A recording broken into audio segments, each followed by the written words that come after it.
مليارات المليارات من الحسنات في دقيقتين فقط بفضل الله. نعرف بعد ما نصلى على حبيبنا صلى الله عليه وسلم، والله ثم والله نقدر نحصل على مليارات الحسنات في دقيقتين بس بفضل الله سبحانه وتعالى. العمر هو الكنز الحقيقي بجد.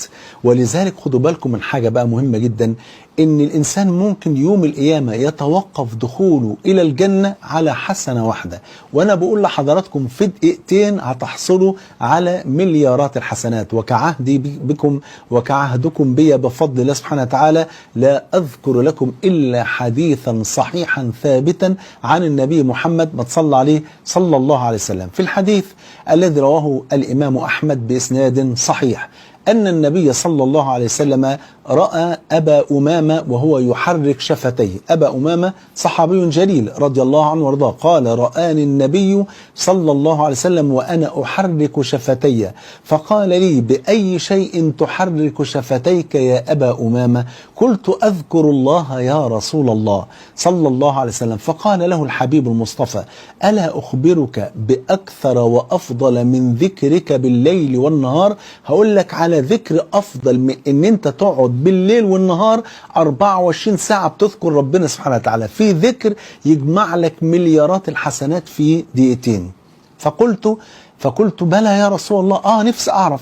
فقال له تقول سبحان الله عدد ما خلق، وسبحان الله ملء ما خلق، وسبحان الله عدد ما في السماوات والأرض، وسبحان الله ملء ما في السماوات والأرض، وسبحان الله عدد ما أحصى كتابه، وسبحان الله ملء ما أحصى كتابه، وسبحان الله عدد كل شيء، وسبحان الله ملء كل شيء، والحمد لله عدد ما خلق، والحمد لله ملء ما خلق، والحمد لله عدد ما في السماء والأرض، والحمد لله ملء ما في السماء والأرض، والحمد لله عدد ما أحصى كتابه، والحمد لله ملء ما أحصى كتابه، والحمد لله عدد كل شيء، والحمد لله ملء كل شيء. وهذه نماذج، وإلا فيجوز أيضا أن تقول والله أكبر عدد ما أحصى كتابه إلى آخر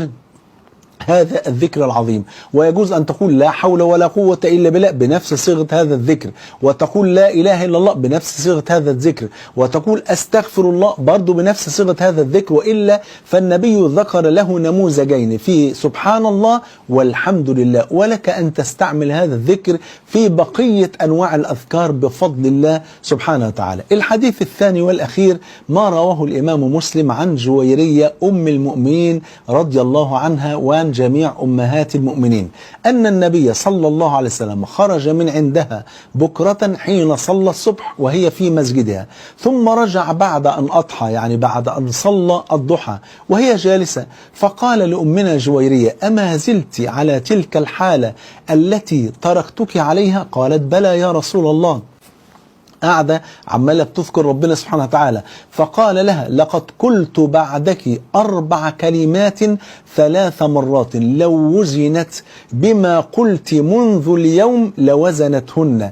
قالت فما قلت يا رسول الله؟ قال قلت سبحان الله وبحمده عدد خلقه ورضا نفسه وزنة عرشي ومداد كلماتي. بالله عليكم اكتبوا النص بتاع الحديث الأول اللي ذكرته والنص بتاع الحديث الثاني، لو ذكرتوه ولو مرة واحدة في كل يوم والله لفزتم بمليارات المليارات من الحسنات.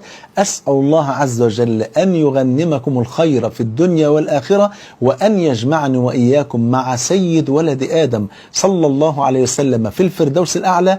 بحبكم في الله، والسلام عليكم ورحمة الله وبركاته.